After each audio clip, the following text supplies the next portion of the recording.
আসসালামু আলাইকুম। এটিএন বাংলা প্রতি ঘন্টার সংবাদে সবাইকে স্বাগত জানাচ্ছি শান্তা ইসলাম। বিগত আওয়ামী সরকারের আমলে নির্বাচিত ৩২৩টি পৌরসভার মেয়র, ৬০ জেলা পরিষদের চেয়ারম্যান ও ৪৯৪ উপজেলা চেয়ারম্যানকে অপসারণ করে প্রজ্ঞাপন জারি করেছে স্থানীয় সরকার বিভাগ। উপসচিব মোহাম্মদ মাহবুব আলমের সই করা এক প্রজ্ঞাপনের মাধ্যমে এই তথ্য জানানো হয়েছে।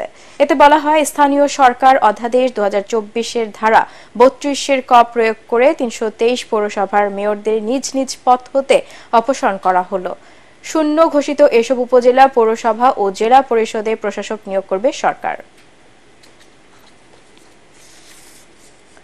তত্ত্বাবধায়ক সরকার বাতিল করে দেয়া সংবিধানের ৫০ সংশোধনী কেন অবৈধ ঘোষণা করা হবে না তা জানতে চেয়ে রুল জারি করেছেন হাইকোর্ট।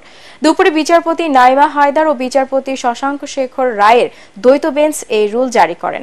২০১১ সালের ৩০ জুন জাতীয় সংসদে ৫০ সংশোধনী পাশ হয়। এই সংশোধনীর মাধ্যমে শেখ মুজিবুর রহমানকে জাতির জনক হিসেবেও স্বীকৃতি দেওয়া হয়। এই সংশোধনীর মাধ্যমে তত্ত্বাবধায়ক সরকার ব্যবস্থা বাতিল করা হয়।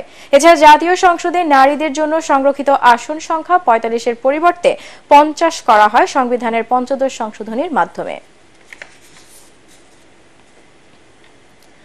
পাচার হওয়া অর্থ দেশে ফিরিয়ে আনতে ইউরোপীয় ইউনিয়ন বাংলাদেশকে সহায়তা করতে প্রস্তুত বলে জানিয়েছেন ঢাকায় নিযুক্ত ইইউর ভারপ্রাপ্ত রাষ্ট্রদূত ডক্টর বার্ন্ট ইস্পানিয়া।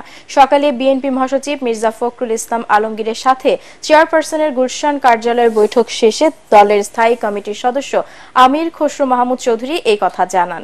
এছাড়া গণ আন্দোলনের মুখে শেখ হাসিনা সরকারের পতনের পর বাংলাদেশের রাজনৈতিক ও অর্থনৈতিক পরিস্থিতি নিয়েও আলোচনা হয় বৈঠকে। ঘণ্টাব্যাপী বৈঠকে উপস্থিত ছিলেন বিএনপির স্থায়ী ও আন্তর্জাতিক বিষয়ক কমিটির সদস্য আমির খসরু মাহমুদ চৌধুরী ও সাংগঠনিক সম্পাদক শামা ওবায়েদ।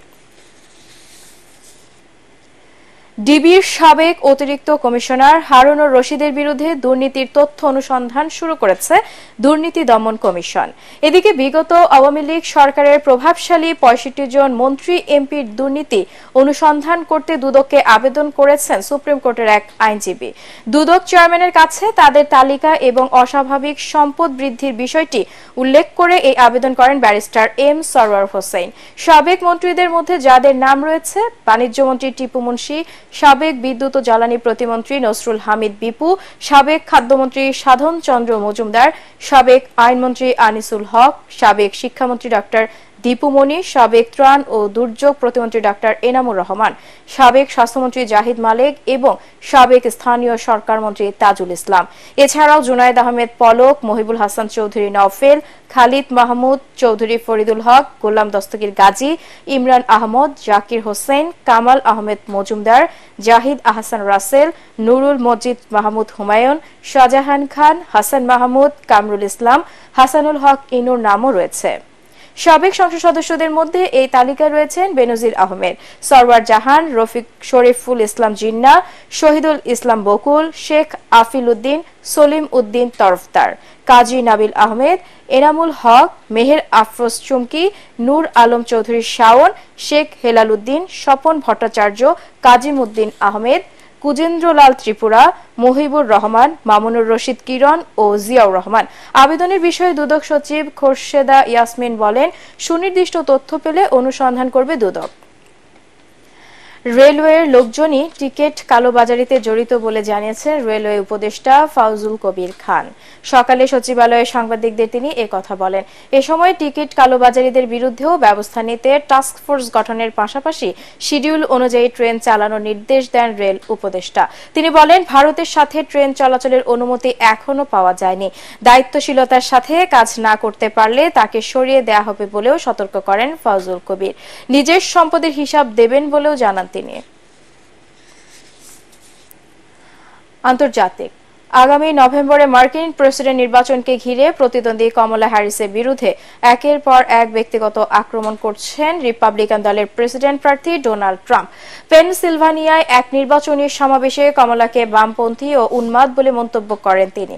এ সময় কমলা হ্যারিসের ব্যক্তিগত নানা বিষয় নিয়ে উপহাস করেন ডোনাল্ড ট্রাম্প। টাইম সাময়িকীর প্রচ্ছদে হ্যারিসের হাস্যোজ্জ্বল ছবিকে একজন পাগলের হাসি বলে মন্তব্য করেন তিনি। কমলার চেয়ে প্রচ্ছদকে তাকে বেশি সুন্দর দেখায় বলেও দাবি করেন এই রিপাবলিকান নেতা। ট্রাম্পের উপদেষ্টা ও প্রচার শিবির তাকে হ্যারিসের বিরুদ্ধে ব্যক্তিগত আক্রমণ না করার পরামর্শ দিলেও তাতে কান দিচ্ছেন না সাবেক এই প্রেসিডেন্ট। খেলার খবর। মৌসুমের প্রথম ম্যাচে হোঁচট খেল রিয়াল মাদ্রিদ। লা লিগায় শিরোপা ধরে রাখার অভিযানে মায়োর্কার সাথে 1-1 গোলে ড্র করেছে বর্তমান লিগ চ্যাম্পিয়নরা। মায়োর্কার মাঠে রদ্রিগোর গোলে 13 মিনিটে এগিয়ে যায় রিয়াল। বিরতির পর দুদলই আক্রমণ চালায়, তবে দ্বিতীয়ার্ধের 8 মিনিটে সমতায় ফিরে মায়োর্কা। রদ্রিগেজের কর্নারে জোরালো হেড বলে জালে পাঠান কসোভান স্ট্রাইকার ভেদাত মরিচি। ম্যাচের বাকি সময়ে একাধিক আক্রমণে যায় লা ব্লাঙ্কোরা, তবে হতাশ হতে হয় কার্লো আনচেলত্তির দলকে। অতিরিক্ত সময়ে রেফারির শেষ বাঁশি বাজার আগেই মরিচিকে ফাউল করে লাল কার্ড পান রিয়ালের ফেরলান মেন্দি। পরবর্তী সংবাদ দেখার আমন্ত্রণ জানিয়ে এখনকার মতো শেষ করছি। এটিএন বাংলা সংবাদ ইউটিউবে দেখতে ব্রাউজ করুন youtube/ATN Bangla News। ধন্যবাদ।